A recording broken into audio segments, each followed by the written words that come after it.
Et toujours à propos de vacances, l'œil du 20h ce soir sur les dessous du système Ryanair, le roi du low-cost.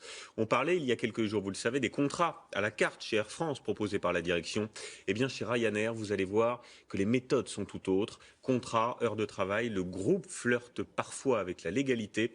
L'œil du 20h signe ce soir Luc Lacroix, Mathias Second, avec notre bureau à Lille. Il y a 3 semaines, les pilotes d'Air France ont reçu un soutien plutôt inattendu. Celui de Michael O'Leary, le PDG de Ryanair.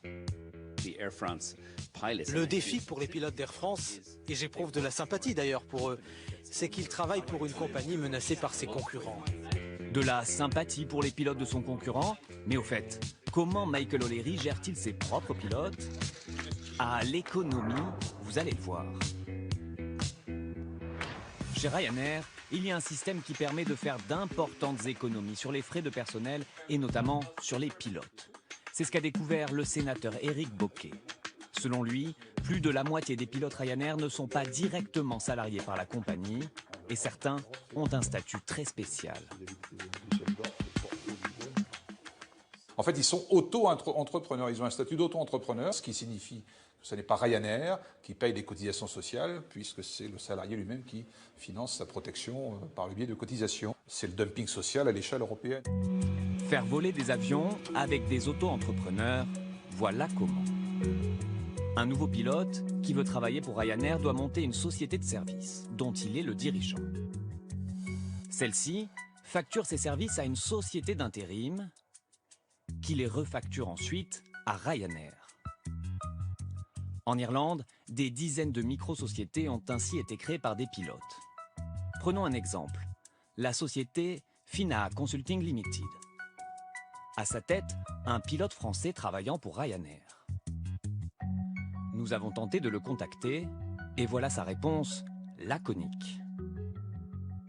En tant que pilote auto-entrepreneur, mon contrat ne m'autorise pas à discuter de Ryanair publiquement. Alors, on a encore cherché et on a trouvé un ancien pilote. Les conséquences de ce système, un maximum de précarité. Le salaire, on va dire, ou le revenu est uniquement en fonction des heures de vol. Il n'y a pas de salaire fixe, il n'y a pas de revenu fixe. Si le service n'est pas au rendez-vous, on n'est pas payé. Par exemple, si on est malade, on n'est pas payé. Si on est absent pour telle ou telle raison, on n'est pas payé. Et ça ne s'arrête pas là. Contrairement aux pilotes Air France, les auto-entrepreneurs de Ryanair doivent payer pour voler.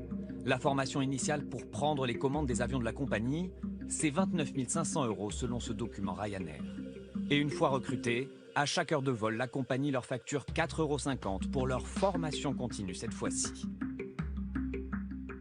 De petites économies pour la compagnie low cost qui au final font une grosse différence. Selon nos calculs, pour 585 heures de vol par an, un copilote auto-entrepreneur facture 48 555 €. Le même copilote en CDI chez Air France coûte en moyenne 153 000 € à la compagnie, salaire et charges sociales comprises. Le service de presse de Ryanair a refusé de commenter nos chiffres. Selon lui, au regard du droit européen, le système de pilote auto-entrepreneur est tout à fait légal. Et désormais, plus de la moitié des pilotes de la compagnie bénéficient d'un CDI. Pour répondre aux journalistes aussi, Ryanair fait des économies. 2 mots cette fois-ci.